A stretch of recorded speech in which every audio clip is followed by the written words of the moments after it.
en el último de los 6 talleres que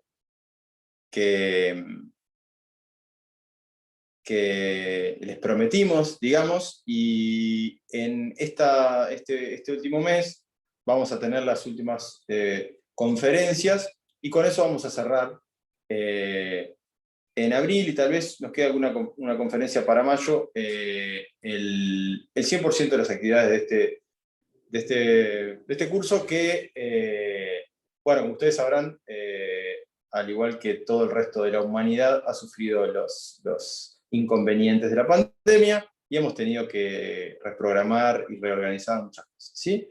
Hoy tenemos algunos invitados, son estudiantes que están por iniciar una tesis con temáticas similares a las que a nosotros nos gusta discutir. Veo a Paula, a Milena, y no sé si hay alguien más. Falta Sebastián. Ok, bien. Entonces, bueno, ya lo saludamos en ausencia. Y bueno, para cerrar, digamos, esta discusión que fuimos dando y que tuvimos varios invitados con diferentes temas, puntos de vista, y creo que logramos cumplir el objetivo de repasar diferentes enfoques de una misma problemática, ¿no? La cuestión de las nuevas tecnologías de la información y la comunicación y el impacto que tienen en las sociedades contemporáneas, con un foco muy fuerte en su potencial disruptivo, ¿verdad? Y no necesariamente negativo, sino disruptivo en el sentido de cambiar o transformar cosas que son digamos, muy importantes para una sociedad. Entre ellas, cómo convivimos en el espacio público, o sea, cómo nosotros logramos acuerdos y logramos mecanismos para convivir. Y convivir significa poder discutir de temas, poder estar informados sobre las cosas que pasan, poder tomar decisiones cuando así tenemos que hacerlo, ¿no? ¿Qué estudiar? ¿En qué invertir? ¿A quién votar? ¿No? Cosas muy simples de la vida cotidiana que damos por hecho, que todos tenemos que hacer sin siquiera pensarlo mucho. Pero creo que nos faltaba una mirada que componga una visión más internacional de esta cuestión. Y más internacional no de como un problema global, que es en sí y por definición un problema global, sino que nos permitiera mirar esto desde el ámbito específico de las relaciones internacionales y de la política internacional. Es cómo todos estos avances tecnológicos en el área de la información y la comunicación, que evidentemente tienen un potencial disruptivo, bueno, ¿qué rol juegan en la política internacional? ¿Sí? Ustedes saben, la mayoría o todos han sido estudiantes míos, y una de las cosas que yo siempre les digo es, nuestro rol como internacionalistas es tener capacidad de análisis sobre eventos del presente y del futuro. O sea, poder adelantarnos a los hechos, saber qué puede pasar en el ámbito comercial, en el ámbito político, en el ámbito económico, no importa en cuál, no importa de qué trabaje. Pero es poder avanzar en una mirada que vea un poco más allá de los 3, 4, 5 meses o de si la pandemia termina o no termina. Y evidentemente, en el mundo en el que ustedes se desarrollan como profesionales, no van a dejar de discutir estas cuestiones de cómo es que la tecnología impacta en la política internacional. Porque vamos a ver de aquí en más muchos eventos y avances tecnológicos que van a ser disruptivos. Y si ustedes se acuerdan, la primera conferencia que dio Javier Massa, una de las cosas que decía era, hay una aceleración muy fuerte de los cambios tecnológicos. Entonces, tenemos serias dificultades para acompañar con nuestra configuración mental todos esos cambios. Y es más, y una de las cosas que yo le quiero proponer hoy, ni siquiera tenemos la posibilidad de mapear, nosotros como individuos, ¿no? De mapear cómo es que estos cambios tecnológicos, que teóricamente pueden ser muy disruptivos, están efectivamente generando cambios en la política internacional. ¿Sí? Y porque para eso requerimos, primero que nada, tenemos una gran ventaja, que es que hoy tenemos la posibilidad, nosotros como estudiosos de estas cuestiones, como investigadores eventualmente, de acceder a todo el conocimiento que se produce de manera inmediata. Es una gran ventaja. La gran desventaja que tenemos es que el conocimiento se produce de manera muy rápida también. ¿Sí? Entonces, su formación universitaria les va a dar muchas herramientas para entender lo que pasa. Pero para poder tener un panorama o una imagen global de lo que está sucediendo en el mundo, hay que empezar a hacer una sintonía fina, mirar realmente qué están haciendo los países con esto. ¿Dónde es que se están dando estos cambios potencialmente disruptivos o materialmente disruptivos? O sea, cosas que ya están sucediendo.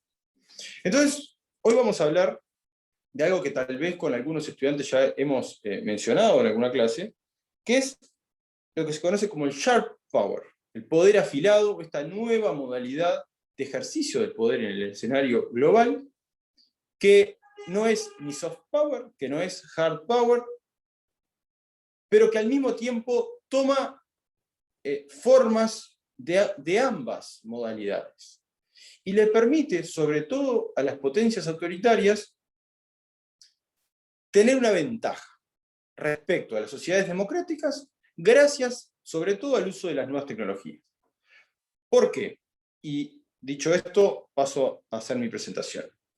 ¿Por qué le da una ventaja? Porque así como sucede con la mayoría de las cuestiones de interés público en las sociedades democráticas, con la tecnología hay un cierto grado de transparencia y de capacidad de control de los diferentes poderes, de la sociedad civil, de la prensa, del Poder Judicial, sobre lo que las empresas y los gobiernos hacen con la tecnología. Los gobiernos autoritarios justamente carecen de ese control. O sea, la tecnología es una herramienta que está al servicio del poder.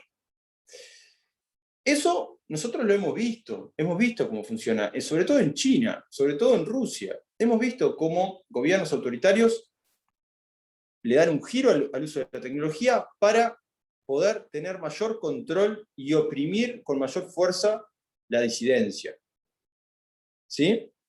O cortar la libertad de expresión. Y lo vimos muy claramente en la primavera árabe, cuando creímos que la tecnología era un agente liberador y los gobiernos rápidamente entendieron que eso no podía volver a suceder, que la tecnología debía de ser controlada centralmente por el gobierno. Y hoy lo que vemos en el mundo es que cada vez que hay un levantamiento, una revolución o protestas, los gobiernos bajan la llave de Internet. E Internet deja de ser una herramienta que está al servicio de nadie. ¿Sí? Entonces, ¿cuál es la ventaja que tienen los gobiernos autoritarios y cuál es la amenaza que se supone para el resto de los países democráticos? Y es que tanto, así como se usa la tecnología para reprimir internamente, los gobiernos están utilizando esa tecnología para expandir, o sea, para salir fuera de sus fronteras y hacer las mismas cosas que hacen internamente en el exterior. ¿Sí? Ustedes, yo no voy a venir a revelarles cosas que evidentemente ya saben, como por ejemplo, el hecho de que Rusia ha intentado, con mayor o menor éxito,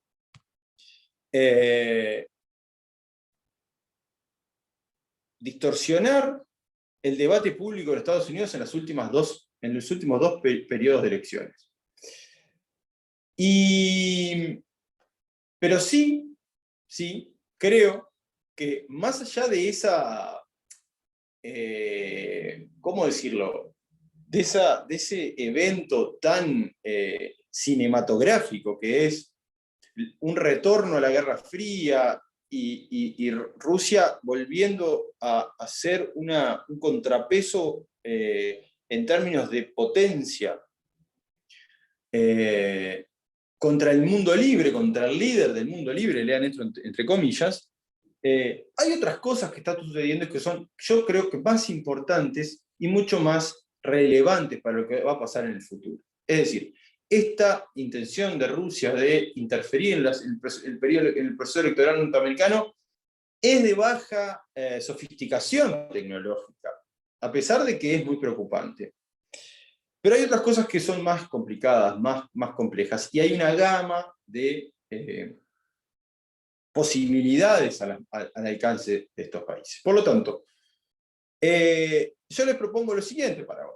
¿Sí? Hablemos de qué es este nuevo poder afilado, qué es este nuevo Sharp Power, y sobre todo de cómo utilizan las potencias autoritarias estas nuevas tecnologías de la información y la comunicación para inclinar la balanza del poder global. ¿Sí? Y cuando hablamos de tecnologías de la información y la comunicación, hablamos de una herramienta que tiene el poder de ecualizar el campo de juego, o sea, de nivelar el campo de juego, respecto a otros países que tienen mucho más potencia, por ejemplo, militar o económica. Y hemos visto, ustedes han visto, cómo, por ejemplo, actores de escasísima relevancia, de peso en términos de recursos, como Corea del Norte, por ejemplo, ha tenido la capacidad de ser disruptivo en términos de ataques, ciberataques, hackeos y muchas otras, digamos, iniciativas de este tipo. Bien, entonces, algunas preguntas que les planteo para poder empezar y que vamos a ir tratando de ver a lo largo de esta conversación. La primera es si efectivamente cuando nos ponemos a mirar el uso de estas nuevas tecnologías y el desarrollo de esta nueva forma de ejercicio del poder, el Sharp Power, si nos enfrentamos a una reconfiguración del poder global, o sea, si esto va efectivamente a impactar en un nuevo equilibrio de poder, o en nuevos balances de poder. O sea, si va a tener la fuerza de hacer eso, si va, por ejemplo, a erosionar, en el caso de Estados Unidos, digamos, la porción de poder que tiene en el escenario global, a pesar de ser la potencia militar más grande por lejos, por muchísimo. Y la segunda, una pregunta un poco más moderada y menos ambiciosa, es, bueno, ¿cuál es el rol de estas nuevas tecnologías de la información y la comunicación en el escenario global actual? ¿Sí? Entonces vamos a tratar de estudiar un caso en particular. Yo quiero proponerles ver un poco cómo funciona, cómo es que el Sharp Power se desarrolla mirando principalmente el caso de China, y haciendo algo que es lo que yo les comentaba, esta sintonía fina. Yo les voy a mostrar a lo largo de la presentación una serie de reports, de informes sobre diferentes think tanks, de diferentes organismos, que son los que efectivamente nos permiten conocer qué es lo que está sucediendo en el terreno con estos países, con estas potencias autoritarias que principalmente son, o casi exclusivamente ellos son, Rusia y China. ¿Sí? A pesar de que Rusia está un poco por detrás. Bien. Para los que todavía no han tomado contacto con este concepto, que yo hace 2 años trato de introducir en mis cursos, porque me parece que es un buen disparador de la discusión sobre el futuro, el Sharp Power lo que busca y lo que promete hacer, es decir, cuando es utilizado principalmente por las potencias autoritarias, es, en primer lugar, limitar la libertad de expresión en las democracias liberales. Es decir, distorsionar de tal forma el ecosistema mediático informativo que, a pesar de que la libertad de expresión sigue existiendo tal cual fue concebida, es difícil ejercerla sustantivamente. ¿Por qué? Bueno, porque hay un montón de mecanismos para afectarla y que son difíciles de contrarrestar. Bueno, ¿por qué es llamado sharp, afilado o puntiagudo?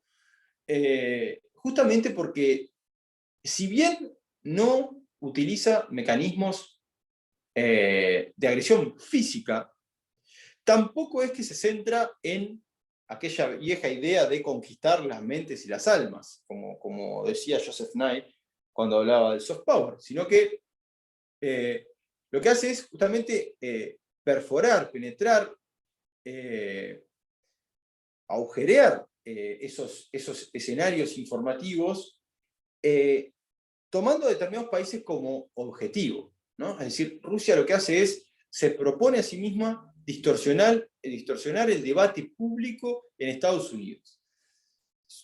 Capaz que ustedes escucharon las noticias en los últimos días. Hace poco salió un informe bastante detallado de las agencias de inteligencia norteamericanas sobre cuál había sido el papel de Rusia en el proceso electoral. Y una de las cosas que queda muy claras es, Rusia no tenía la capacidad de interferir en el proceso electoral concreto, o sea, en el ejercicio del voto y en el recuento de los votos, que es, digamos, algo sagrado para la democracia. Físicamente no podía hacer eso, no pudo interferir en eso, efectivamente.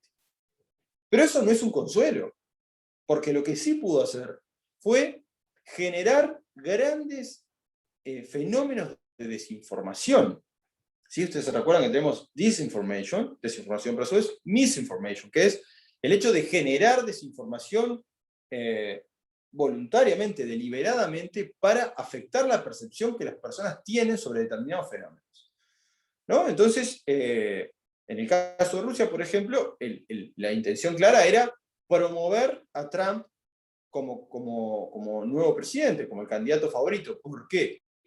Bueno, porque era un tipo de candidato por lo que ya conocemos, por su personalidad, por su forma de ejercer el poder, por sus características particulares.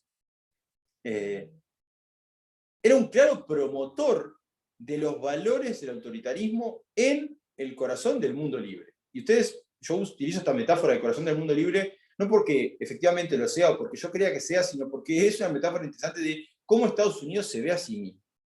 O cómo el resto de los países occidentales ve a Estados Unidos, y qué es lo que significa que un país autoritario tenga la capacidad de distorsionar de tal forma las elecciones en una democracia.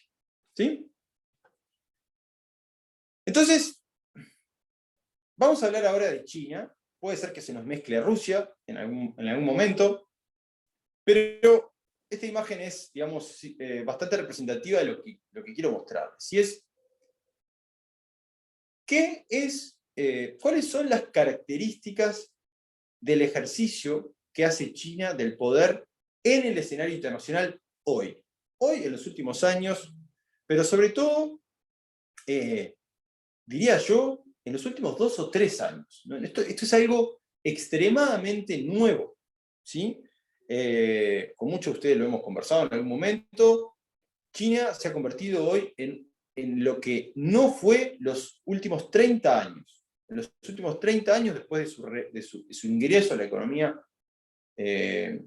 globalizada, China procuró ser un país que no llamara la atención, trató de no interferir, de no meterse, de no ser intervencionista, de no pasar por colonialista, y así todo se convirtió en una gran potencia. Pero hoy China se ha convertido en un país agresivo. Vimos lo que pasó, bueno, hemos visto lo que ha pasado, que está pasando en África, vimos lo que pasó en Hong Kong, y si ustedes siguen las noticias internacionales, una de las mayores preocupaciones del gobierno de Biden hoy es saber qué va a pasar con Taiwán. Porque los pronósticos que hacen los analistas dicen que China podría intentar tomar el control de Taiwán por la fuerza en los próximos años. Entonces, hay una voluntad expresa de China de ya no ser visto como un país débil o como un país que es manejable en el escenario internacional. Y ese cambio de actitud viene acompañado de otra voluntad muy clara de China, y que tiene que ver con la crisis en la que está hoy el multilateralismo, que es China tiene la voluntad expresa de modificar las reglas de juego del sistema internacional. Y lamentablemente para ustedes, ¿sí?, lo que vamos a ver en el mundo en los próximos años es un deterioro constante del sistema internacional que hemos llamado en estos últimos años el orden americano, el orden liberal americano, en favor de un nuevo orden que va a ser mucho más proclive y mucho más favorable a la voluntad de estos países, ¿sí?, de estas potencias autoritarias que empiezan a ser cada vez más gravitantes en todos los ámbitos, también en los organismos internacionales. Bien, ¿por qué les vendo esto como una historia de éxito? Bueno, porque en realidad a China le ha ido bien, ¿no? Lo que yo les comento acá es que desde que China se abrió a la economía de mercado, que fue una decisión muy pensada y razonada y diseñada después de la muerte de Mao, una de las grandes preocupaciones era que así como había una apertura económica, no debía haber una apertura política. China no podía convertirse en una democracia. Los que empezamos a estudiar esto hace muchos años atrás, les voy a poner un número, 10 años atrás, lo que veíamos y lo que diferentes teorías liberales nos permitían pronosticar, especialmente la teoría de la modernización de Joseph Schumpeter, es que el capitalismo transforma las instituciones políticas y en el futuro los países que son autoritarios pero que forman parte de la economía de mercado capitalista y que se integran en la economía global, tarde o temprano se ven alterados en su institucionalidad y empieza a tomar forma cierta institucionalidad democrática, cierta penetración de los valores democráticos. Bien, esto está bastante claro que no pasó en China y por lo visto tampoco va a pasar en un futuro cercano, sino que el pronóstico que tenemos es todo lo contrario. ¿Y esto por qué sucede? Porque China lo que logró hacer con muchísimo éxito fue desarrollar elementos de control social, de vigilancia y de censura que a medida que la tecnología lo permitía fueron asentándose cada vez más en la tecnología y cada vez menos en controles físicos arcaicos que uno puede relacionar con la Stasi, ¿no? Con un ejército de espías que están escuchando a través de las paredes, y eso ya no es así, ya no funciona. ¿En qué se basa el modelo de control chino y que se ejerce con enorme éxito en Internet? Bueno, en una gama de posibilidades que todas están basadas de alguna u otra forma en avances tecnológicos de los últimos años. ¿Sí? Ustedes conocen, ahí lo van a ver en rojo, el Great Firewall, que es la gran muralla, digamos, de Internet, que hace que China esté desconectada del Internet global. ¿Sí? Tiene ese Great Firewall, cuenta con un ejército gigantesco de sensores que trabajan en la moderación de contenido, y lo ven en naranja ahí, digamos, el retiro de contenidos que pueden ser sensibles, y que créanme que todos los contenidos son sensibles, en la posibilidad de bloquear o denegar el acceso a Internet a determinadas personas, individuos que pueden ser de interés para el gobierno. La manipulación de los contenidos y de la información online, piensen, es un ambiente cerrado en la Internet china. O sea, no hay penetración de noticias del exterior. Y esto permite que lo que se publica allí y lo que el gobierno modera y manipula termine convirtiéndose en la verdad. Y sí, esto es una distopía, pero que se ha convertido en realidad. Era una distopía en el siglo XX, hoy es una realidad. Bueno, obviamente hay una enorme cantidad de leyes que admiten y permiten la censura. O sea, la censura es legal, porque en un país autoritario, todo lo que quiere hacer el gobierno y hace termina convirtiéndose en legalidad. ¿Sí? Por otro lado, tenemos el mega sofisticado sistema de vigilancia a través de un sistema cerrado de cámaras de vigilancia con reconocimiento facial. Tienen que haber escuchado hablar ustedes del sistema de crédito social, ¿no? Que lo que hace es rankear a los individuos de acuerdo a su comportamiento, a su riesgo como potenciales opositores, a su capacidad de respetar las normas, pagar sus deudas, tener trabajo. Y aquellas personas que son mal calificadas luego tienen problemas de todo tipo de color, no pueden viajar, no pueden conseguir trabajo, no pueden pedir préstamos. Bueno, el reconocimiento facial es una forma ubicua de tener controlado todo el mundo. Bueno, y después, claramente, tenemos los últimos 3 casos, son una gama de agresividad de distinto tipo, ¿no? Los arrestos, la violencia física y los ciberataques para distorsionar todo o cualquier posibilidad eh, de oponerse o de generar información u opiniones que vayan en contra de la visión del gobierno. Esto es lo que ya sabemos que pasa en China, y esto no es ninguna novedad para ustedes ni para mí. Lo que sí es claro es que esta es la base del éxito de China para ser una potencia económica mundial, teniendo un modelo draconianamente cerrado en el interior, ¿sí? Para no tener un sistema de libertades mínimamente básico en el interior, dentro de las fronteras del país. Y así todo, estar totalmente integrado en la economía global. Bien, entonces,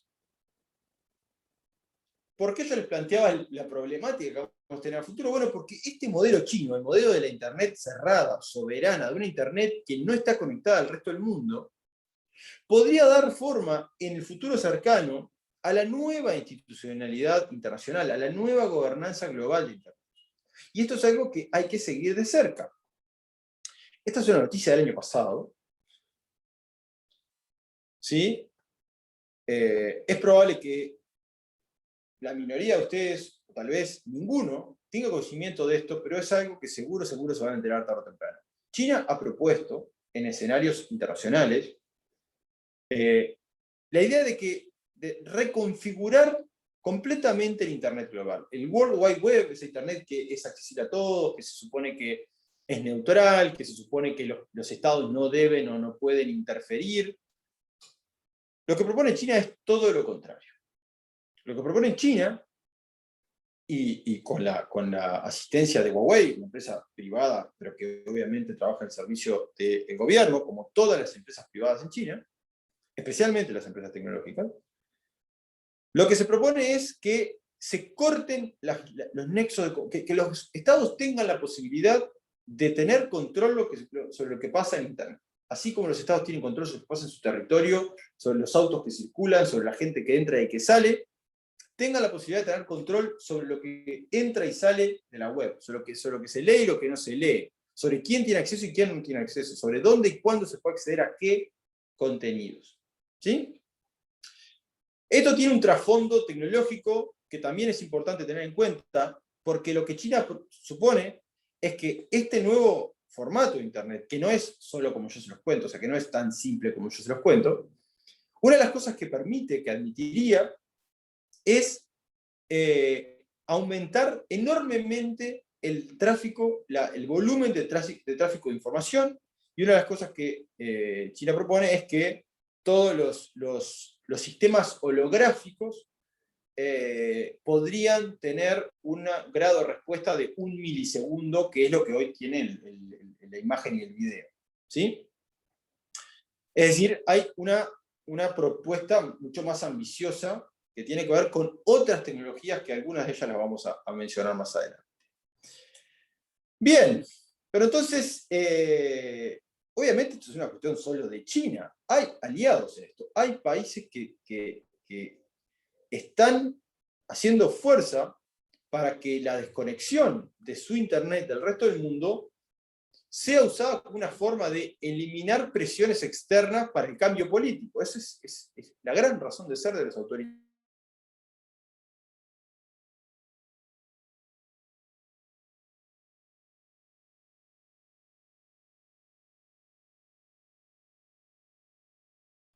¿Me colgué?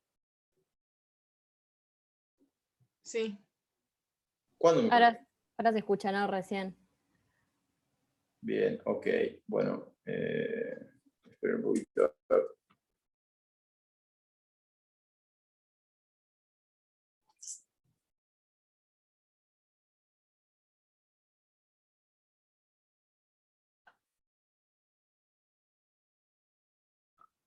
Bien, no lo están viendo en pantalla completa ahora, ¿no? No. No, no. No. Vamos a refrescarlo a ver qué.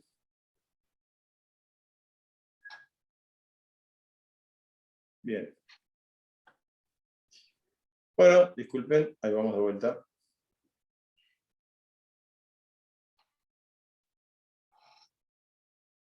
Si me deja, obviamente, ¿no? Si no me deja, no.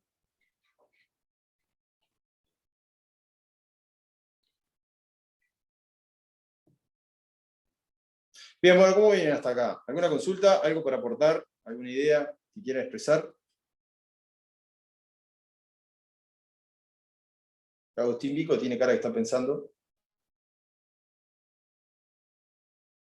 Agustín lo tengo que saludar siempre ahora porque Todo bien por ahora. una vez me lo saludé en la calle y quedó mal por eso. Bueno, es que soy muy corto de vista, Agustín. Me clavaste el visto fuerte.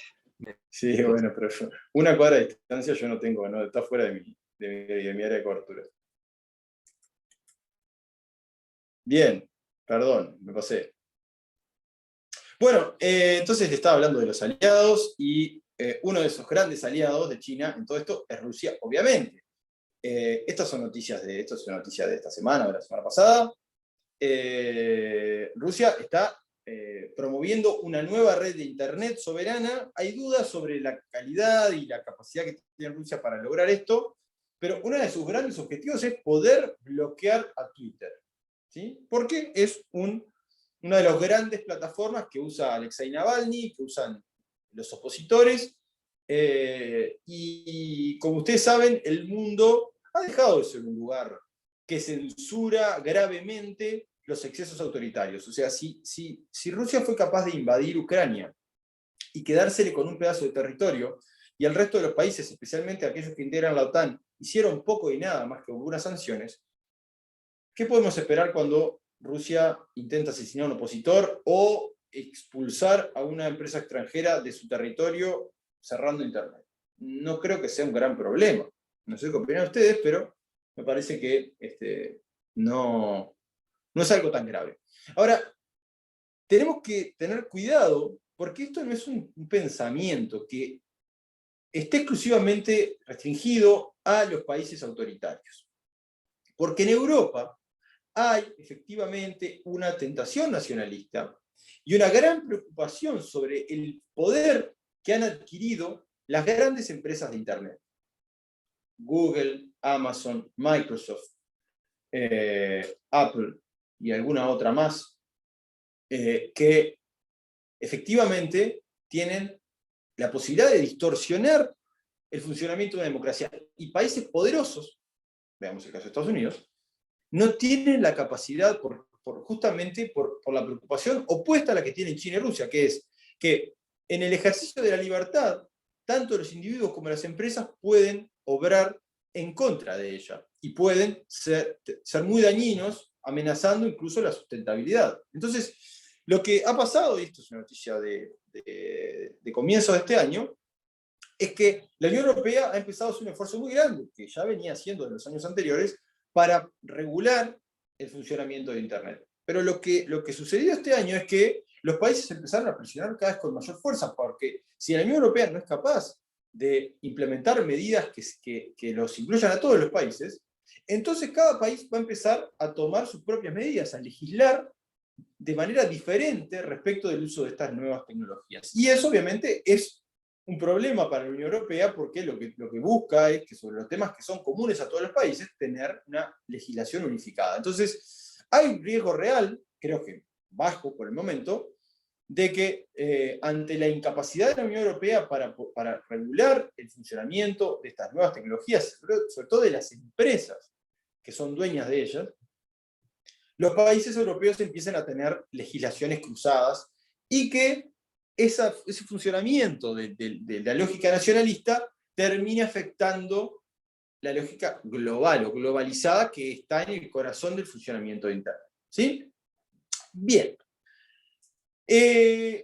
¿Cómo es que funciona el Sharp Power? ¿Dónde es que ejerce con fuerza. Vamos a ver algunos casos y vamos a entrar en cuestiones concretas para poder, o intenciones que ustedes puedan ver desde una mirada completa ciertos elementos que muchas veces damos por sentados o los vemos ya como parte de la realidad.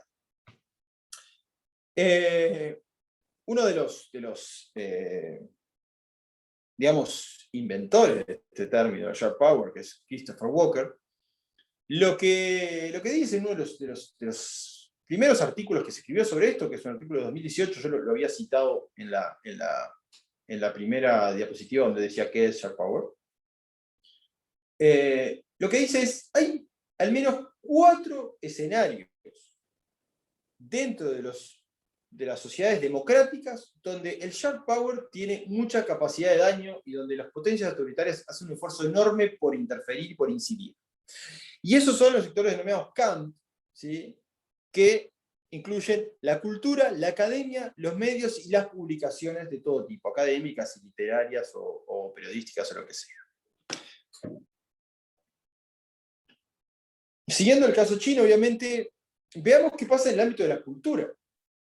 ¿Sí? ¿Cuál es el objetivo? El objetivo acá es imitar el funcionamiento de instituciones de la sociedad civil que en los países democráticos, digamos, funcionan históricamente de manera independiente. Piensen todos los sistemas de apoyo, de intercambio, de financiación que tienen las potencias occidentales y que tienen una independencia del poder político. ¿Sí?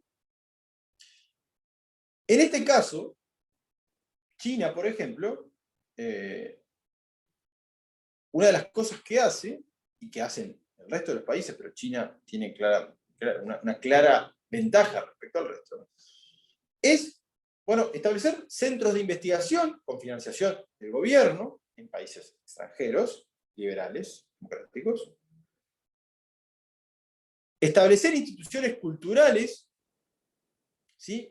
Y crear programas de intercambio, ¿verdad? Obviamente, las investigaciones siempre van a coincidir con la visión oficial del gobierno, las instituciones culturales van a servir al gobierno, y los programas de intercambio lo que van a hacer es buscar, digamos, medios, alternativas para disuadir a las personas o para que piensen bien y tengan una buena opinión de China, o para que, por ser beneficiarios de programas del gobierno, de tener cierta, ¿cómo decirlo?, inhibición de hacer críticas. ¿Sí? Bueno, uno de los grandes elementos de esa política cultural son los institutos Confucio. Los institutos Confucio dependen directamente del Ministerio de Cultura chino, son financiados directamente por el gobierno y sirven digamos, como un brazo de la política exterior del gobierno chino. Son una preocupación para el mundo, pero lamentablemente los países liberales tienen dificultades enormes para encontrar una argumentación válida para decir que esos centros culturales no tienen cabida en el país. Y financian cosas. Y capacitan gente. Y bueno, y obviamente tienen una clara intención de soft power, difundir la lengua, difundir la cultura, pero a su vez también de hacer acuerdos con instituciones y crear las famosas aulas Confucio, que son digamos, cursos que funcionan dentro de universidades o de colegios que financian a esas instituciones y que luego, a cambio del financiamiento, reclaman ciertas cosas. Y dentro de esos reclamos entra muchas veces la posibilidad de que no se traten temas sensibles. Por ejemplo, China financia investigaciones en un determinado país o financia, digamos, institutos culturales que representan la atracción, por ejemplo, de muchos estudiantes extranjeros en universidades norteamericanas, por decir algo, que es algo bastante conocido, pero luego, a cambio de esos estudiantes, que solo pueden llegar ahí si el gobierno lo permite, reclama que algunos temas no se toquen, que no se hable del Tíbet, que no se hable de los uigures, ¿sí? Y como ven, la expansión de estos 433 institutos Confucio en el mundo es lo suficientemente amplia y globalizada como para cumplir ese objetivo de ser un brazo de la política exterior en asuntos culturales. Y los temas culturales acá, y esto se lo digo por experiencia, se tratan directamente con las autoridades, ¿no? O sea, los temas que tienen que ver con los institutos Confucio los tratan los embajadores los discuten con el Ministerio de Cultura. Y el Ministerio de Cultura, imagínense, de un país autoritario, define la política de manera centralizada, sin posibilidades de que cualquier cosa que se fomente o que se haga no sirva a los intereses de ese Estado. En la academia ha habido muchísimas insinuaciones de que esto es un problema gravísimo, y sobre todo en Estados Unidos, donde obviamente el mercado universitario es enorme, es gigantesco, y mueve millones, ¿sí? ¿Cuál es el objetivo del Sharp Power en las instituciones académicas? Bueno, interferir con el libre desarrollo de esas actividades, que son el corazón, parte del corazón del modelo liberal occidental. O sea, las universidades son espacios sagrados de libertad de expresión, donde hay libertad de cátedra, donde hay posibilidad de pensamiento crítico, de pensamiento racional, donde se desarrollan digamos, proyectos intelectuales que son independientes del poder político. Entonces, pero ¿cómo es que se logra interferir acá? Bueno, uno de ellos es a fuerza de dinero, financiando programas, financiando investigaciones, financiando investigadores que luego van a ser funcionales a el relato o el discurso del gobierno. Otra es enviando estudiantes, como les comentaba anteriormente, que suponen enormes cantidades de ingresos para las universidades, ¿sí?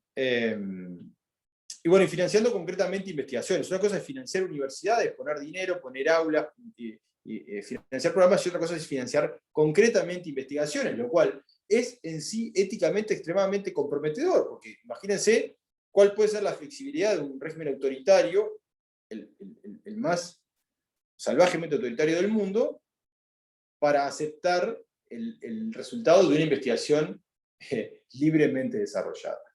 Y bueno, y como podrán ver ahí en los recortes que están por aquí, verán que hay efectivamente muchísimos problemas, ¿no? Hay acusaciones de financiación ilegal en las universidades de Harvard, de Yale. Hay enormes preocupaciones a nivel del gobierno porque se financian investigadores, se les paga dinero, fortunas, millones de dólares, ¿sí? Que luego comprometen éticamente su labor académica, porque efectivamente lo que hacen es evitar que determinados temas se discutan. Es un costo mínimo para ellos, a cambio de una retribución gigante, ¿sí? Y bueno, hay muchos casos, muchísimos casos, me faltaron algunos cuantos, en beneficio, digamos, del tamaño de las noticias, puse solo 3, pero hay enormes problemas en este sentido. O sea, es un tema a seguir, el hecho de que, así como Rusia puede distorsionar el ecosistema mediático y comunicacional norteamericano, China muy silenciosamente ha infiltrado el entorno académico y está generando problemas gravísimos.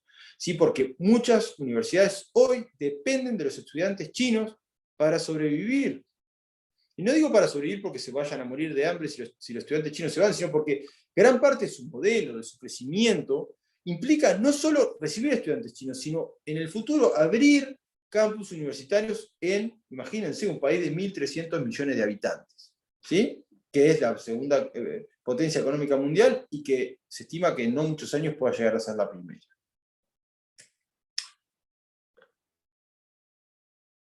El tercero de estos espacios son los medios, que obviamente tal vez es sobre lo que más vemos, sobre lo que más conocemos, porque se producen efectivamente muchas campañas de desinformación, pero el objetivo acá es justamente infiltrar o penetrar a fuerza de acuerdos económicos, tratos comerciales, el sistema de la prensa libre. O sea, acá hay un doble objetivo. Por un lado, las consecuciones concretas que se logran al evitar que se hablen de determinados temas en los medios, Pero por otro, al hacerlo, lo que logran es erosionar la credibilidad de los medios en las democracias liberales, que son un elemento central de la discusión pública, del debate público. Si no confiamos en los medios de comunicación que nos informan sobre las cosas que son importantes para todos en el espacio público, entonces no podemos confiar en la democracia. Y perdonen que sea tal vez un poco dramático con esto de que si no podemos confiar en los medios no podemos confiar en la democracia,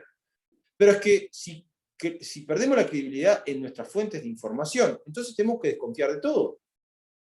Y segundo, no tenemos la posibilidad de hacer algo elemental para una democracia, que es encontrar puntos de acuerdo objetivos sobre los cuales basar las discusiones. ¿Sí? Entonces acá tenemos un caso paradigmático. En este sentido es, en la noticia del medio van a ver que es una noticia del año 2014, ¿sí? Que anuncia un trato comercial entre la cadena ABC y Shanghai Media Group, ¿no? En Australia, donde obviamente Australia hoy ya está quemado con leche, digamos, por las enormes dificultades que tiene con el espionaje y todo el bullying que China puede desarrollar en el sistema internacional. Bien, este acuerdo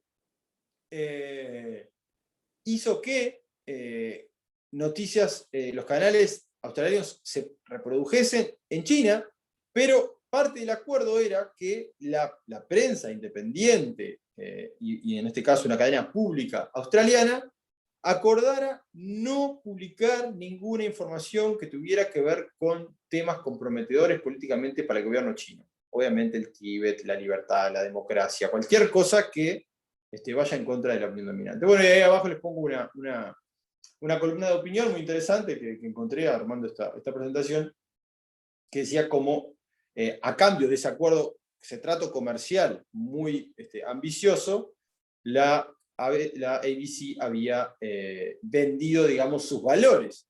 Que justamente gran parte de todo esto está en que el sistema democrático y liberal se basa en determinados valores que son muy importantes, que son en algunos casos simbólicos. Y los países autoritarios no tienen este problema. No tienen por qué justificarle a nadie si dejan de publicar algo porque es parte de su esencia. Y por eso es tan importante, por eso no da lo mismo la Alianza Francesa que el Instituto Confucio, porque lo que hay detrás es un Estado que tiene otros valores distintos, que son autoritarios. El último caso es tal vez uno de los más impactantes, estimo que pocos de ustedes tengan conocimiento de esto, pero en el ámbito de las publicaciones, las potencias autoritarias, China, Rusia y demás, buscan impedir la publicación de libros, artículos y documentales y películas que no les agradan, ¿no? Hubo un escándalo gigantesco en el año 2017, esta noticia es de ese año, en el que para poder ingresar a China, Cambridge University Press, uno de los más prestigiosos y completas bases de datos académicas, decidió bajar 3.000 artículos de su base de datos que iba a ser, digamos, exhibida en China, a pedido del gobierno. O sea, a cambio de poder ingresar a China, tenía que bajar una serie de más o menos 3.000 artículos que bueno, eran parte de un China Quarterly, se llamaba algo así, una publicación específicamente sobre China, que hablaba sobre disidencia, democracia, violaciones a los derechos humanos. Esto, la Universidad de Cambridge lo hizo de manera solapada, o sea, lo hizo en las sombras, o sea, violó una de las grandes reglas de la libertad académica, que es que las cosas se publican aunque al resto no le gusten, ¿sí? Sobre todo cuando pasan por los procesos de evaluación entre pares, o sea, que tienen un respaldo científico y que son respaldadas por la comunidad científica. Pero bueno, China tiene esa posibilidad, su mercado es tan grande y la promesa de retorno económico es tan gigantesca que muchos de aquellas personas que trabajan en instituciones centrales de la democracia se ven tentados a ceder ante estos valores antidemocráticos, ¿verdad? Acá les pongo un report muy interesante, que es de donde saco estas ideas.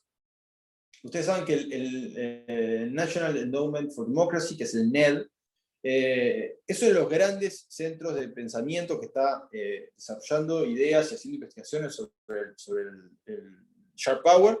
Tiene una serie de publicaciones que se llaman Poder 3.0 y algo así como series sobre resiliencia de la democracia o algo así, no me acuerdo bien el nombre. Y es algo que les recomiendo seguir, porque aquí es donde tenemos una fuente muy, digamos, fiable de información sobre ejemplos concretos de cosas que suceden en el mundo que tienen que ver con el desarrollo del Sharp Power. Bien, perdón, acá tenemos 4 herramientas fundamentales, ¿sí? Propaganda, desinformación, censura y desarrollo de tecnologías. Estas son las herramientas que China utiliza, no ya internamente, sino en el extranjero, y que son fácilmente comprobables y que se pueden ver. La primera de ellas es la propaganda, ¿sí? Que tiene obviamente la finalidad de imponer o tratar de poner sobre la mesa y poner en relevancia la visión que China tiene del mundo. Y China en particular aprovecha sus ventajas financieras, tecnológicas, comerciales, ¿sí? Que le permiten mejorar sus estrategias propagandísticas. A través de esta estrategia, China obviamente busca distorsionar el libre funcionamiento de las instituciones de las sociedades democráticas, afectar la libre discusión, en la discusión en el espacio público, y generar, digamos, relatos alternativos, que no necesariamente se basan en los valores de la prensa libre, que trata de informar objetivamente, sino que es información que está sesgada de acuerdo a la mirada de un gobierno, ¿no? Entonces acá les pongo 3 ejemplos. Uno es la agencia Xinhua de noticias que, por ejemplo, acá en Uruguay, esto lo conozco de primera mano, ofrece todo su catálogo de noticias diarias de manera gratuita a los medios de comunicación. Cuando Associated Press, France Press, Agencia F, cuestan mucho dinero a los medios de comunicación, las agencias como Sputnik News o Xinhua ofrecen sus servicios gratuitamente. ¿Por qué? Bueno, porque son financiadas por el gobierno. Lo que importa no es vender nada, es lograr imponer una visión del mundo. Hay otra noticia ahí donde ven que China creó un nuevo medio de comunicación, que es The Voice of China, como herramienta propagandística, obviamente. Y arriba van a ver una noticia del diario El País, que probablemente la hayan visto, que tiene que ver con el gran impacto que ha tenido la llegada de las vacunas chinas a Uruguay, que básicamente nos han salvado la plata en la pandemia. Y esto es un amigo de la adversidad, amigo de verdad, es una columna de opinión que publicó el embajador chino en Uruguay, alabando, digamos, el vínculo en función de esta diplomacia de las vacunas, que es una de las tantas herramientas propagandísticas que el Sharp Power ofrece. Desde el punto de vista de la propaganda, hay una cosa que me parece interesantísimo mencionar y que creo que es fundamental, porque, digamos, como usuarios de estas cosas nos tocan directamente, que es cómo China se las ha rebuscado para ejercer una creciente influencia en la producción cinematográfica norteamericana, específicamente en Hollywood. Hay un report ahí que les comparto, que es Made in Hollywood, Censored by Beijing, de PEN América, que lo que justamente muestra es algo interesantísimo, es cómo a través del uso de las herramientas de la economía de mercado, China logra influenciar de manera determinante la producción cinematográfica de Hollywood. Y acá hay una parte que está en ese report que dice justamente lo siguiente, ¿no? Que Hollywood ha logrado imponerse en Estados Unidos como un contrapeso al poder de Washington, ¿no? Y que hace películas justamente para como le llaman los americanos, ¿no? Speak the truth, para cantarle la justa, para cantarle la verdad al gobierno norteamericano. Sin embargo, esa reputación de contrapeso, imagínense, ¿no? Todo el mainstream de Hollywood en contra de Trump y haciendo campaña en contra de Trump. Al contrario, bueno, toda una gama que este reporte menciona, toda una gama de películas que son muy duras con el poder, ¿no? Imagínense todo este tema de la guerra de Irak, un montón de películas que lo han tratado de manera muy dura. Bueno, esa reputación, dice el artículo, contrasta enormemente con la creciente capacidad que tiene Beijing para digamos, controlar lo que se publica en Hollywood, básicamente porque el mercado chino es tan rentable y tan atractivo, que los productores de películas, que los directores de las películas, incluso los actores, hacen todo lo posible por dejar conforme al gobierno chino para que esas películas puedan entrar. China tiene una cuota de creo que 30 películas anuales que pueden llegar de Hollywood, o extranjeras, no recuerdo bien, las productoras norteamericanas lo que hacen es tratar de adaptar sus películas más costosas para que sean aceptables en Beijing. Entonces, claramente no pueden tocar ningún tema que a China no le guste. Por ejemplo, bueno, libertad, democracia, todo eso no. Otra cosa que en China no se permiten son las películas que mezclan viajes en el tiempo o que tratan temas paranormales, porque tiene una lógica muy similar a la que tenía el mundo soviético, ¿no? De que el arte tenía que ser realista, no podía ser abstracta, no podía dar lugar a la imaginación. ¿Sí? Y bueno, y entonces lo que sucede es que si ustedes se ponen a mirar, por ejemplo, el catálogo de Netflix, van a encontrar cada vez más películas chinas, cada vez más películas, y cada vez menos películas, como pasaba antes, donde los chinos eran los enemigos, o los chinos eran alguien despreciable, o una cultura inferior, porque hay un deseo muy grande de entrar. Hay un relato, disculpen que me detenga en esto, pero hay un relato muy interesante en este report de una película, una mega producción que hizo Brad Pitt, que es Guerra Mundial Z o algo así, es una película de zombies, que tenía toda la intención Brad Pitt de que el gobierno chino le permitiera entrar al mercado chino. Pero Brad Pitt filmó una famosísima película, que capaz que ustedes conocen, que se llama 7 años en el Tíbet, y eso le bastó para que el gobierno chino le cierre las puertas de una vez y para siempre. O sea, que jamás Brad Pitt pueda formar parte de una película que se emita en China. Hay una estadística muy interesante, que entre 2004 y 2020, solo 9 películas nominadas a un Oscar se han proyectado en China, lo que habla claramente de el férreo control que el gobierno tiene sobre las cosas que le ocurren. Otro tema que tiene que ver con la propaganda es el tema de la diplomacia de las vacunas, ¿no? Miren esta gráfica, que es sumamente actual, ¿sí? Marzo de 2021, sobre cuáles son los mayores países productores de vacunas contra el COVID. Y efectivamente, China, o sea, la propaganda no se puede vender algo que es pésimo en todos sus aspectos. O sea, lo que China tiene es que tiene un mercado gigantesco, tiene mucho dinero, y tiene ya a esta altura desarrollo científico capaz de capacidad de producir patentes al mismo tren que los países occidentales, que Japón, que Estados Unidos, que Corea, ¿no? Y acá tenemos un claro ejemplo de ello, cómo China ha logrado sacar ventaja de Estados Unidos, pero de toda Europa y de todo el centro del pensamiento racional y científico, ¿no? el corazón de la ilustración, y ha logrado, bueno, el control de la pandemia, la asistencia a países que no pueden recibir vacunas norteamericanas o vacunas de la Unión Europea, ¿no? Entonces todo esto entra como parte de la propaganda. Bien, ¿cuáles son las claves de la propaganda? Son básicamente 4, ¿no? Por un lado, el desarrollo de capacidades para presentar y reforzar la visión de los medios oficiales en el extranjero, ¿no? En ese caso, por ejemplo, China tiene prohibido Twitter, prohibido Facebook, prohibido Google, pero lo usa en el extranjero para poder poner sus puntos de vista. O sea, no es que no lo utilice o se prive de utilizar determinadas herramientas que están prohibidas en territorio chino. El segundo es la introducción de la visión oficial en los medios locales, esto que les contaba, ¿no? Agencias de noticias que publican noticias gratis, publicación de columnas de opinión. El tercero es la seducción de periodistas y de editores, ¿no? Contrataciones de publicidad, pago de segmentos,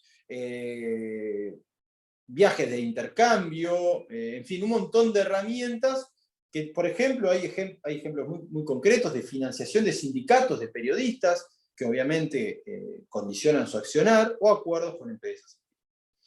Y por último, la compra de acciones en medios y conglomerados mediáticos, que es otra cosa muy interesante, ¿no? Empresas privadas chinas, que obviamente son controladas por el gobierno, pero que entran en el libre juego de la oferta y la demanda y compran acciones en cadenas de medios, ¿no? Hay ejemplos en Taiwán, en Sudáfrica, en República Checa, que fácilmente documentables, que muestran una creciente influencia de China en instituciones claves para la democracia. Bien, si mal no recuerdo, el segundo aspecto era la desinformación.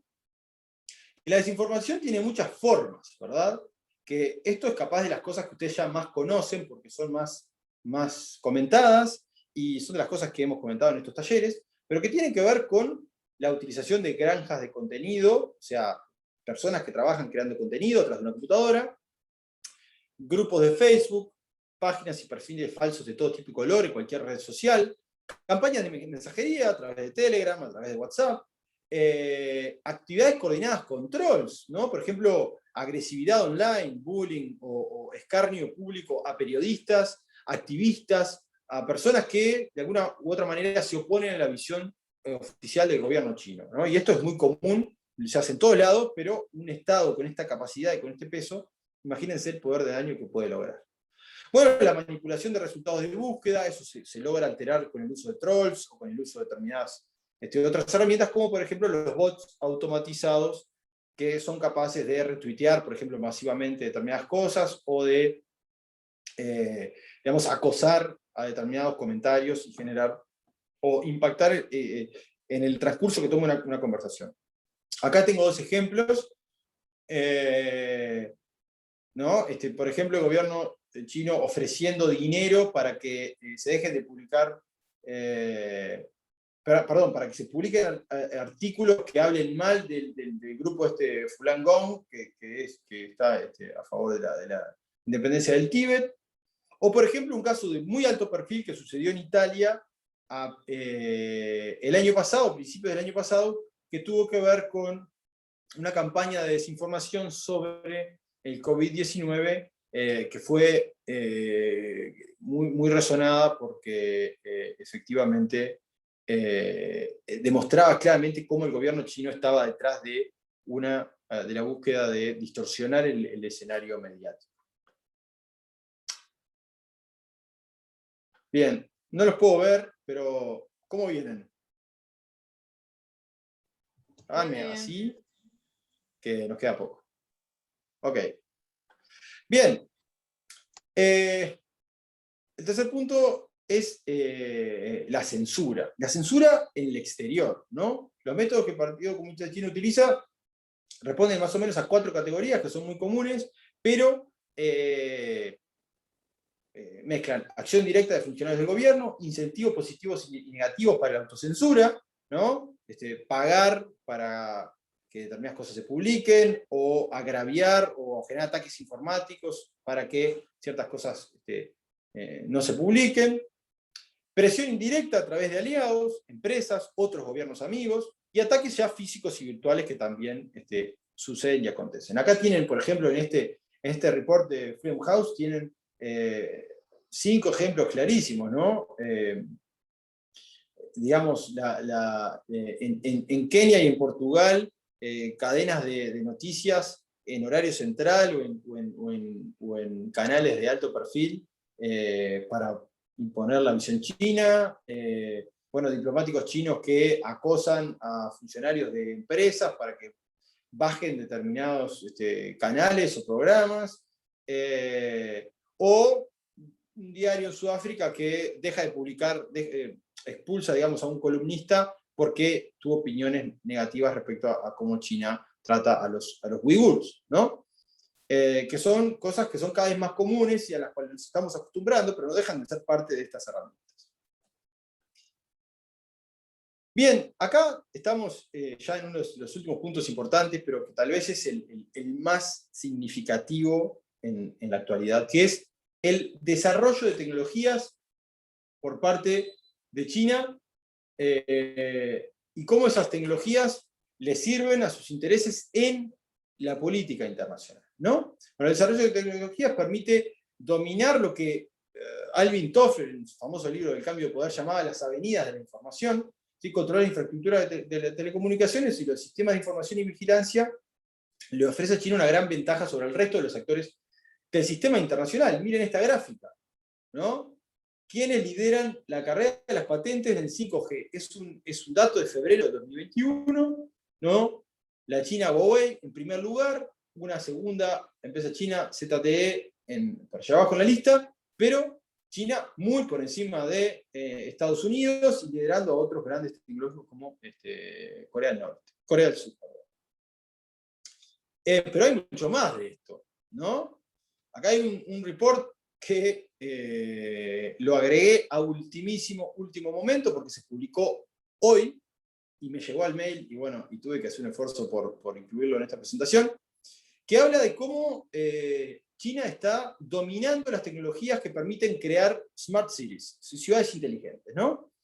Entonces, el report lo que dice, es bastante corto, unas 20 páginas, lo que discute es cómo el mundo está dejando que China domine las tecnologías que permiten controlar centralizadamente a las ciudades y controlar centralizadamente a los ciudadanos. Porque una cosa es que estas tecnologías con muchos riesgos operen bajo el control de empresas y de gobiernos democráticos, y otra cosa muy distinta es que empresas que responden a un gobierno autoritario dominen estas tecnologías. Bueno, ¿cuáles son esas tecnologías? Ustedes las conocen. El Big Data, el 5G, los sensores de todo tipo y color, las cámaras de vigilancia, las cámaras de reconocimiento facial, las plataformas de visualización de datos centralizados, ¿no? Por ejemplo, las plataformas que permiten controlar todo el tránsito de una ciudad, toda la red de suministro de agua, toda la red de suministros de energía, ¿no? Por ejemplo, China está invirtiendo 1.5 mil millones de dólares en el desarrollo de tecnología de Smart Cities en África. Tiene un acuerdo con Egipto para transformar toda la red de suministro de energía en una red inteligente, es decir, de control centralizado. Y esto no es menor cuando hablamos de no solo el control que pueden tener estas empresas sobre un gobierno, porque son privatizadas de alguna manera, sino a su vez también cómo todas estas tecnologías les permiten almacenar gigantescas cantidades de datos que son privados de las personas, imágenes faciales, datos de geolocalización, de movimiento, de relacionamiento entre personas, y almacenarlas en poder del gobierno chino. Bien, esta es una gráfica muy interesante de un report de Freedom House que muestra la influencia de China en Europa del Este y en Asia respecto de tres políticas distintas. La implantación, la exportación, digamos, de tecnología de vigilancia, la diplomacia de la deuda, que es algo en lo que no entramos aquí, pero que es algo que ustedes conocen, que estudiaron, como el neocolonialismo chino, y lo otro son las campañas de influencia mediática, desinformación, propaganda y todo lo que ya comentamos, ¿no? Miren qué gran cantidad de países en Asia y en Europa del Este, donde hay claramente una mayor predisposición hacia la institucionalidad autoritaria o predisposición de los gobiernos a tener mayor control sobre la población, cómo efectivamente están utilizando parte o todas las estrategias que utiliza el gobierno chino para controlar a su población. Y esto es algo extremadamente preocupante porque disminuye enormemente las posibilidades de que estos países hagan un tránsito hacia una democracia plena y no un tránsito regresivo hacia modelos de autoritarismo más complicados, ¿no? Bien, este mapa lo que nos muestra es la disputa entre Estados Unidos y China sobre quién es que vende la tecnología de vigilancia, la tecnología que les permite a los gobiernos tener control sobre lo que sucede en el crimen, en el tránsito, en la iluminación pública, en fin, en cualquier tipo de mecanismo que pueda ser centralizado por parte del gobierno. Como verán, hay una gran... O sea, China vende tecnología en todo el mundo, incluido en Estados Unidos viceversa, pero miren América Latina, ¿no? Miren África, miren cómo, y ustedes tal vez lo vieron, ¿no? El Ministerio del Interior hizo una licitación hace poco tiempo de cámaras de videovigilancia y sistemas cerrados, y lo ganó una empresa china. Una de las cosas que estuvo sobre la mesa en las conversaciones que tuvo este gobierno actual de Uruguay con el gobierno de Trump, cuando hubo una conversación entre los cancilleres, una conversación entre Lacalle y el canciller norteamericano, una de las cosas que se habló era la posibilidad de negociar un tratado de libre comercio a cambio de que Uruguay no adoptara las redes de 5G de empresas chinas, ¿no? Es decir, hay una diplomacia muy fuerte respecto a quién ofrece esa tecnología, y ahora el gobierno de Biden tiene una encrucijada importante, porque Estados Unidos está rezagado en el desarrollo de estas tecnologías, y hay muchas empresas norteamericanas que están proclives a adoptar tecnologías de procedencia china. Este mapa se superpone muy interesantemente con otro, que no tiene exclusivamente que ver con la tecnología, pero sí tiene que ver con el comercio. Ustedes son estudiantes de Relaciones Internacionales, tal vez recontra conocen este mapa, pero es importante tenerlo en cuenta. Estos son los países que tienen a China como principal socio comercial. Y no es un dato efímero ni carente de relevancia, porque un país que es tu principal socio comercial genera inhibiciones desde el punto de vista diplomático y de otro punto de vista para oponerte a determinadas cosas. Por ejemplo, el silencio global, a excepción de algunos países que hubo sobre lo que pasa en Hong Kong, y el silencio global que va a haber en el futuro si China tiene intenciones de avanzar sobre Taiwán. ¿Por qué? Bueno, por esto. Porque su presencia en el mundo ya es lo suficientemente poderosa como para que muchas de estas cosas le sean perdonadas. Acá tenemos otra gráfica que lo que muestra es las principales empresas vendedoras de tecnologías de vigilancia a través de la inteligencia artificial, y 3 empresas chinas están en el top. Huawei, luego tenemos ZTE y luego está Hikvision, que está por aquí. Es decir, muy lejos de las empresas norteamericanas, lo cual representa no solo una amenaza real de que China se convierta en el mayor exportador de estas tecnologías, sobre todo para el uso autoritario, sino también que evidentemente demuestra una superioridad en el desarrollo tecnológico respecto de Estados Unidos y toda Europa y el resto de Asia. Bien, vamos terminando entonces. Muchísimas personas, muchos think tanks, muchos académicos, todo el mundo está tratando de explicar por qué en los ecosistemas mediáticos de los países occidentales son vulnerables a estas estrategias y qué hacer para controlarlo. Bueno, no es algo que yo vaya a responder aquí hoy, pero sí hay una cuestión interesante, que es que todas estas estrategias, todas estas posibilidades que el Sharp Power le ofrece a una potencia autoritaria como China, se sustentan en algunos fenómenos que ya existen y que no son culpa de China ni ningún país autoritario. Uno es la erosión de la credibilidad en los medios y también en las instituciones públicas, en la opinión de los políticos. El segundo es la pérdida que existe de información local. Los medios de comunicación en el mundo están en crisis, cierran. Los grandes conglomerados son los que existen y hay mucha mayor capacidad de los estados autoritarios para imponer su visión y mucho menos capacidad de los ciudadanos para contrarrestar esos puntos de vista con fuentes locales de información que le permitan tener mayor precisión. Luego, por último, tenemos esto que llamamos la economía de la atención, que ustedes lo vieron en aquel taller con Diego Ventura, en el que las personas pueden ser fácilmente direccionadas a través de diferentes mecanismos, algoritmos sobre todo, para consumir determinados tipos de cosas. Y esa manipulación muy simple que existe, sobre todo en las redes sociales, impacta negativamente en la capacidad que tenemos nosotros para consumir información de calidad, información fiable y de buena fuente, que es una de las claves para contrarrestar las campañas de desinformación, para contrarrestar el efecto de la propaganda y muchas otras cosas que vimos hoy. ¿Cuáles son los resultados de estos fenómenos, de estas causas? Bueno, una es obviamente la desinformación como un fenómeno que afecta a todas las democracias del mundo hoy en día. Y que no va a desaparecer, todo lo contrario. Lo que hay que lograr es contrarrestarlo, pero no eliminarlo, no es posible eliminarlo. Lo segundo es que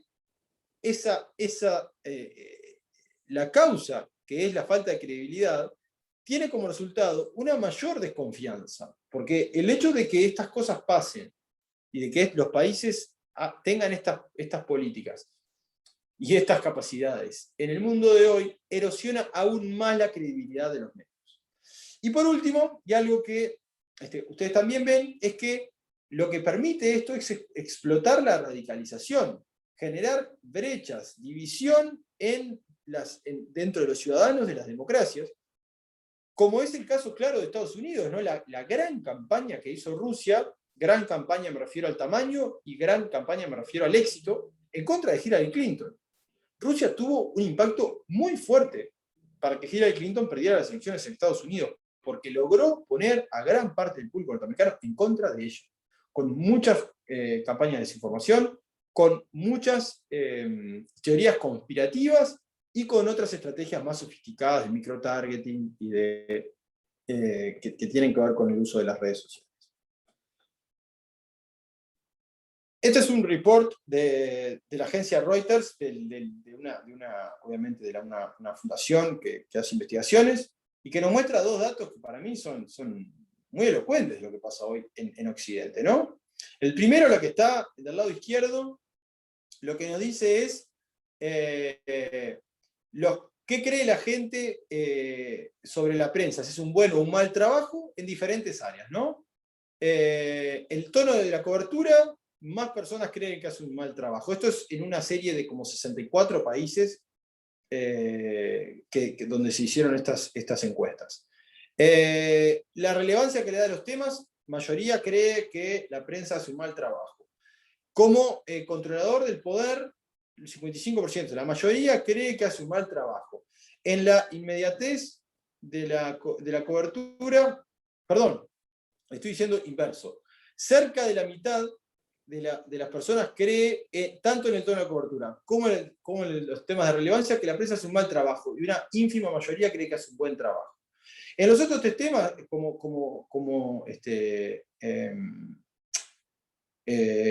digamos, controlador del poder, hay una amplia mayoría, y también en la inmediatez de la cobertura, y en la ayuda que brinda para interpretar determinados temas. Pero hay, evidentemente, una presión muy fuerte y negativa sobre la prensa en muchos países del mundo. Y segundo es, bueno, la proporción de la audiencia, o sea, de los espectadores y de los consumidores de noticias y de los periodistas en diferentes colores, ¿no? Que creen que la prensa, digamos, hace un buen trabajo monitoreando y controlando al poder y a los poderosos, ¿no? Miren la brecha que hay. Lo que muestra esta gráfica es la brecha que hay entre lo que creen los periodistas, en naranja, y lo que creen los consumidores en el color verde o celeste, no sé cómo lo están viendo ustedes. En algunos países la visión es generalmente bastante ajustada. Miren en Alemania, miren en Reino Unido, miren en Italia, ¿no? Pero en otros países la brecha es gigantesca. Los periodistas creen, en Japón creen una cosa, y la prensa y los consumidores creen totalmente lo contrario. Lo mismo en Corea del Sur, lo mismo en Hong Kong, lo mismo en Estados Unidos. O sea, hay una brecha muy clara en la percepción que tienen los periodistas del trabajo que hacen o los medios en sí mismos, y lo que los consumidores ven de ellos, ¿no? Y eso es un tema a corregir, un tema muy importante, porque desde mi punto de vista, y ese es el enfoque que yo tengo para la presentación de hoy, los medios son una institución clave para la democracia.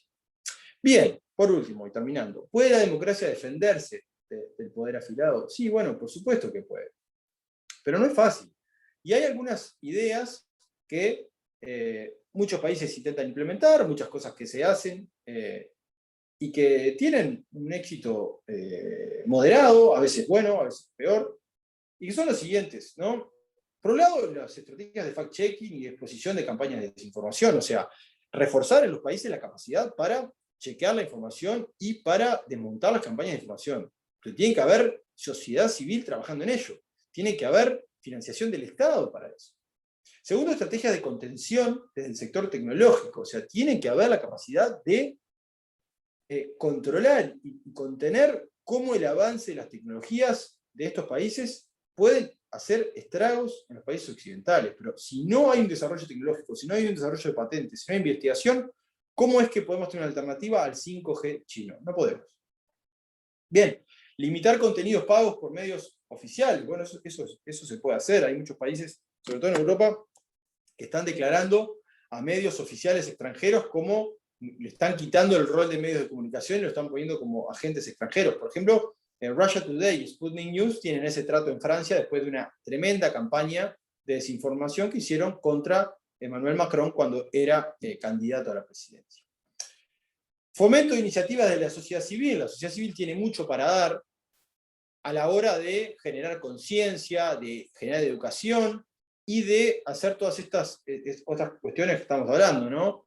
Observatorios, fact-checking, un montón de cosas que pueden existir, pero que necesitan apoyo. Y una de las cosas que yo creo es que necesitan apoyo del Estado. Los últimos dos son los observatorios y monitores sobre la actividad de estos gobiernos, o sea, tener centros de estudio e investigación que permitan monitorear cuál es la actividad de estos países, ¿no? El NED, el National Endowment for Democracy, lo que hace es justamente eso. Trabaja y financia investigaciones que demuestran cuál es la influencia que estos países tienen o intentan tener al resto del mundo. Y por último, que es lo que estamos haciendo nosotros acá, y que tiene que tomar más cuerpo en el mundo, es la alfabetización mediática e informacional. Es decir, formar a los ciudadanos para que sepan que esto existe, que esto no se puede evitar, no se puede erradicar, y que hay que convivir con ello.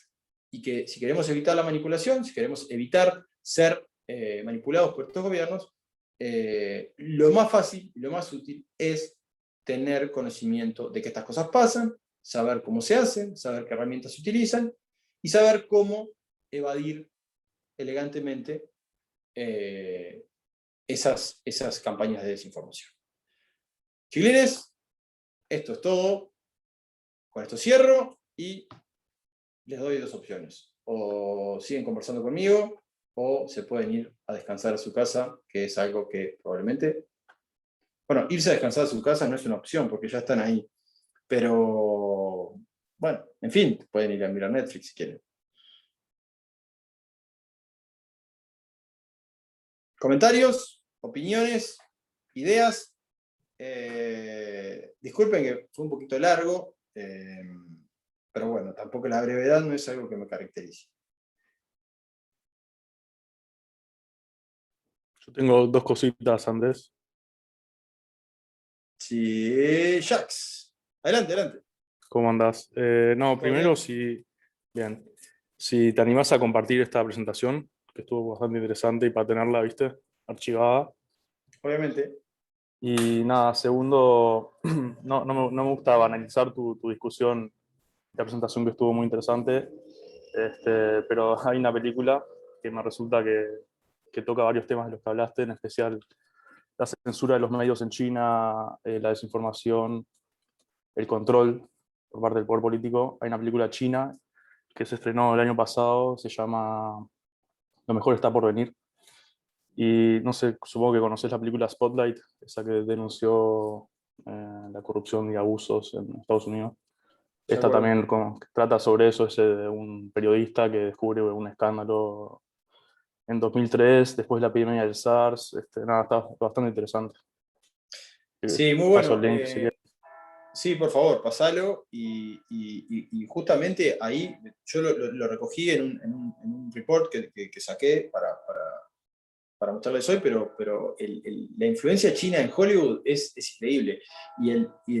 Y las artes son un elemento central para que las personas, los intelectuales y los artistas, critiquen determinadas cosas. Nosotros tenemos enormes capacidades de criticarnos a nosotros mismos. Los estadounidenses pueden criticar a Estados Unidos todo el tiempo. Es un divertimento, un deporte, porque está permitido. Pero ¿cómo es que China logra censurar lo que acontece en Estados Unidos? O sea, ¿cómo Estados Unidos, los norteamericanos, producen arte crítica de su sistema, pero no pueden producir arte crítica del otro sistema? Eso es muy duro. Entonces, el fortalecimiento de las artes independientes, de la posibilidad de la real libertad de expresión, es sumamente importante. No importa quién sea. Miren, hay un caso famosísimo, tal vez ya lo hablé con algunos de ustedes, pero cuando este cómico Seth Rogen publicó la famosa película esta que ridiculizan a Kim Jong-un, no la vi un tráiler y me pareció que era totalmente disparatada la película, o sea, cómica, pero por lo absurdo. Hackers coreanos hackearon a Sony y le robaron las películas que no habían publicado.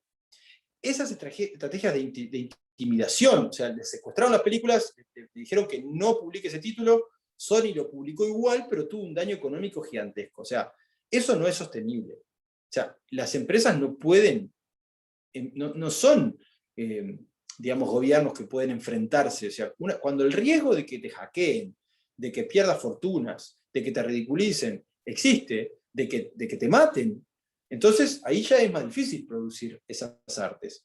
Entonces, ¿quién quiere arriesgarse a eso? ¿Quién quiere arriesgarse al día de mañana a tener que tomarte un té con plutonio? Hay un caso famoso también de un libro que Cambridge University Press decidió no publicar, que denunciaba una serie de casos de corrupción en Rusia. Al final se publicó en Estados Unidos, pero fue un escándalo porque Rusia amenazó que iba a hacer enormes demandas, juicios, bla, bla, bla, e inhibió a una editorial de publicar un título que publicaba información relevante sobre corrupción en Rusia. Bueno, esas cosas están pasando. Valentina, ¿vas a decir algo?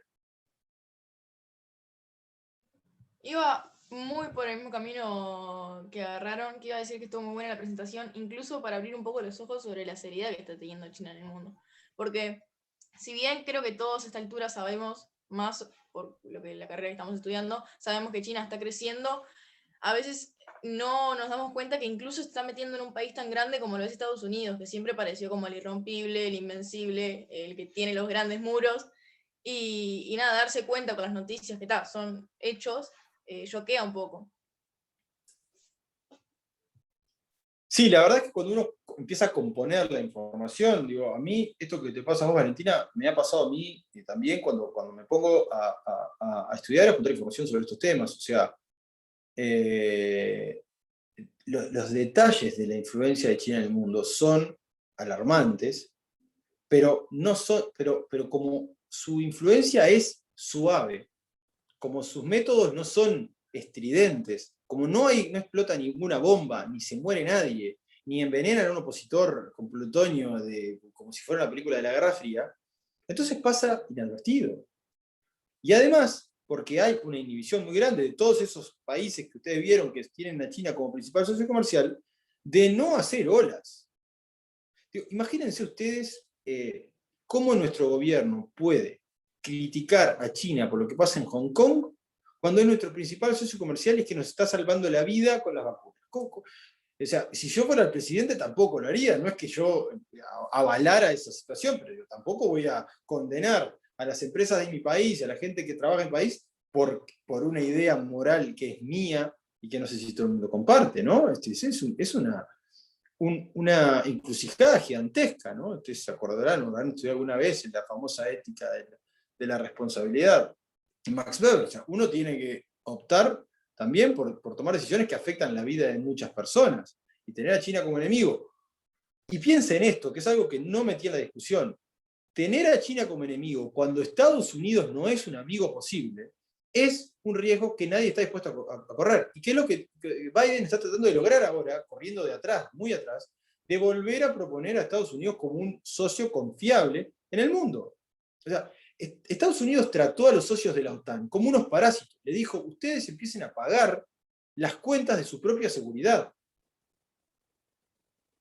Cuando la OTAN ha sido creada no para defender a los europeos, sino para defender el proyecto de sistema internacional que ha sido creado por Estados Unidos después de la Segunda Guerra Mundial.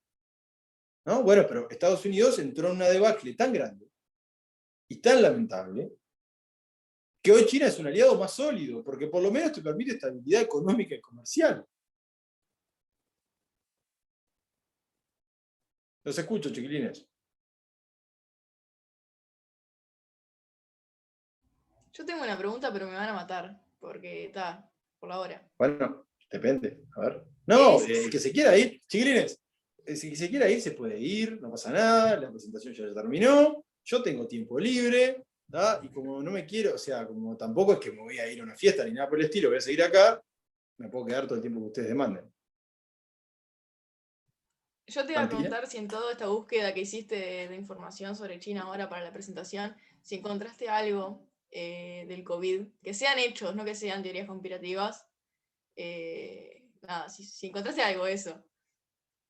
Bien, bueno, destapaste un tema que elegantemente omití en mi presentación, porque básicamente está muy complicado, ¿no? O sea, la información que hay es oficial.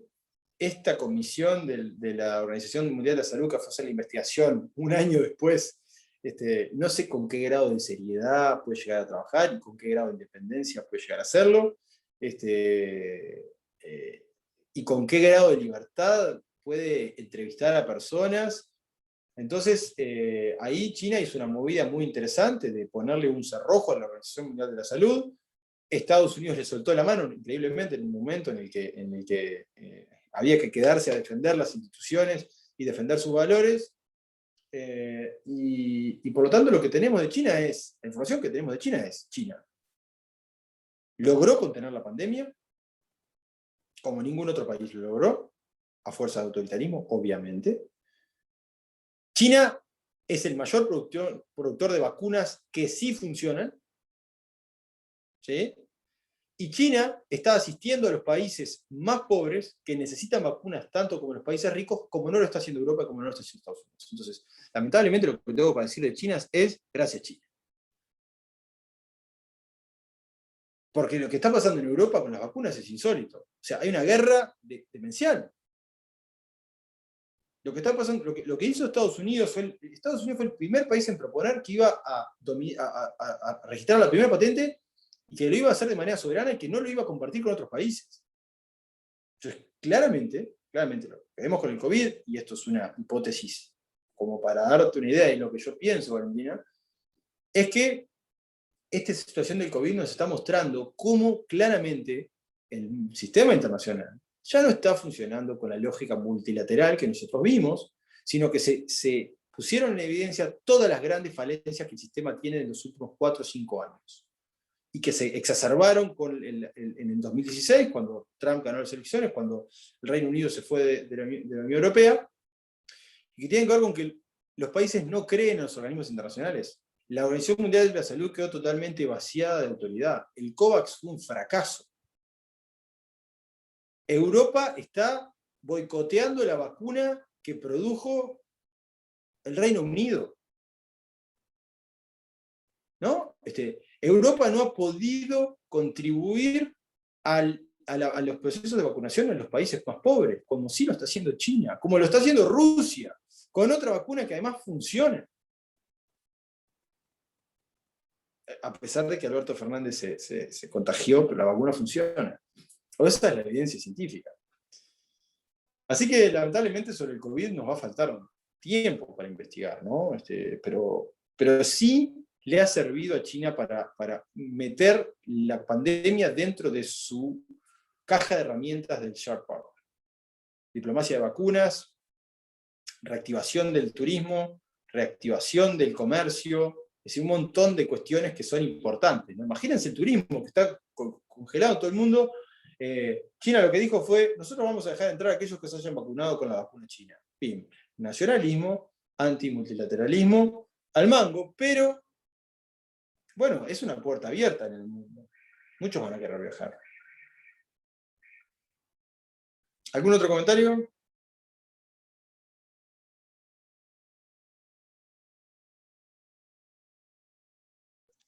Y sobre Hong Kong, tu todo esto toda esta conferencia para mí que tuvo un gran impacto también, ¿no? Porque es una forma de, o sea, hay otras cosas que entran en juego, pero a nivel de movilización social y eso, decir que hubo un control de parte del gobierno chino. Sí, ahí lo que hay es la parte más hard del sharp power. Es decir, bueno, muchachos, nosotros tenemos acá un tema, que es, yo tengo en mi territorio una especie de zona, que medio país, medio región, medio chino, medio no chino, que tiene un modelo occidental. ¿Sí? Pero no solo está en mi zona de influencia, sino que está en mi territorio. Entonces, ¿quién me va a decir a mí cómo tengo yo que tratar a Hong Kong? Bueno, sí, había un tratado de un país, dos sistemas, con Reino Unido, con la potencia colonial. ¿Cuánto puede Reino Unido opinar sobre lo que pasa en Hong Kong? Entonces, se salteó la parte de esperar hasta el 2050, 2049, no me acuerdo cuándo era, y dijo, bueno, esto se terminó. Entonces, obviamente, lo que genera eso es un daño muy chico porque nadie puede defender militarmente a Hong Kong porque sería afectar el territorio chino. O sea, nadie puede defender eso. O sea, es imposible. Estados Unidos, que es el país que más presencia tiene en el mar meridional de China, no puede defender a Hong Kong porque es parte de China. ¿Sí? Entonces, lo mismo pasa con Taiwán. Ustedes saben que Taiwán no solo se denomina a sí mismo China, sino que Taiwán lo que dice, lo que defiende, es que China les pertenece. Por eso hay una dinámica diplomática imposible. O sea, los países que comercian, que tienen relaciones diplomáticas con China no pueden tenerlo con Taiwán. Y los países que tienen relación diplomática con Taiwán, China no los reconoce. En América Latina tenemos a Paraguay como el único país, creo que es uno de los pocos países del mundo que sigue reconociendo a Taiwán y no reconoce a China. Es una cosa de otro planeta, pero el miedo que hay ahora es de hasta... ¿Qué pasa? Cuando nosotros tenemos una potencia, nos estamos yendo un poco de tema, pero cuando nosotros tenemos una potencia hegemónica, global, en un mundo unipolar como fue Estados Unidos después de la Segunda Guerra Mundial, es muy fácil que ese país pueda tener presencia en todo el mundo y que no haya zonas que no sean parte de su influencia. Cuando tenemos un sistema multipolar, como el que tenemos ahora, donde tenemos potencias emergentes y en ascenso muy crecidas, como China, cada potencia tiene su propia zona de influencia.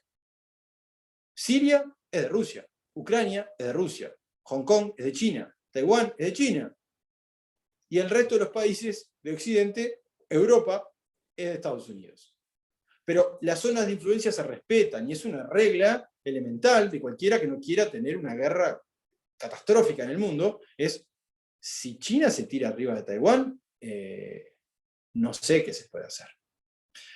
Claramente, quienes temen esto son aquellos países que fueron muy agresivos con China en el siglo de la vergüenza, ¿no? El siglo previo, digamos, a la guerra civil y a la posterior revolución comunista, como Japón. Japón invadió a China, hizo estragos, catástrofes antes de la Primera Guerra Mundial. Y bueno, y esas cosas después se pagan. Entonces Corea del Sur, Japón, Taiwán tienen un miedo muy grande de lo que pueda suceder con China en los próximos años, y por eso es tan importante que Estados Unidos defina qué es lo que quiere hacer. Trump defendía la idea de que Estados Unidos no debe meterse ahí porque no es su zona de influencia. Gran parte del establishment político internacional de Estados Unidos cree en esa premisa del realismo, que es no te metas en lugares donde no está tu influencia y donde es influencia de otros países. No sé hasta dónde puede llegar, pero lo de Hong Kong es una cuestión. Era muy fácil para China mostrarle los dientes al mundo quedándose con Hong Kong. Por eso no sé si algún estudiante estaba en mi curso cuando de Sistema Internacional, cuando discutimos estos temas de Hong Kong, que todavía no se sabía qué iba a pasar, y yo lo que les decía era, quédense tranquilos, Hong Kong no tiene forma de salvarse. Y Hong Kong no se salvó, porque la dinámica del sistema no permitía esa situación. Entonces, lo que estamos viendo de China, para cerrar, es mucho mayor agresividad en su zona de influencia, incluyendo Australia, por ejemplo, que por haber pedido una investigación objetiva sobre dónde era que se originó la pandemia, logró que China no le comprara toda su cosecha de cebada y de trigo y no sé qué otras cosas más, en modo de represalia, ¿no? Ese es el sharp power. Yo no tengo la obligación de comprarte, y te puedo dejar sin comprar, y te puedo dejar a todos tus productores sin sus ganancias.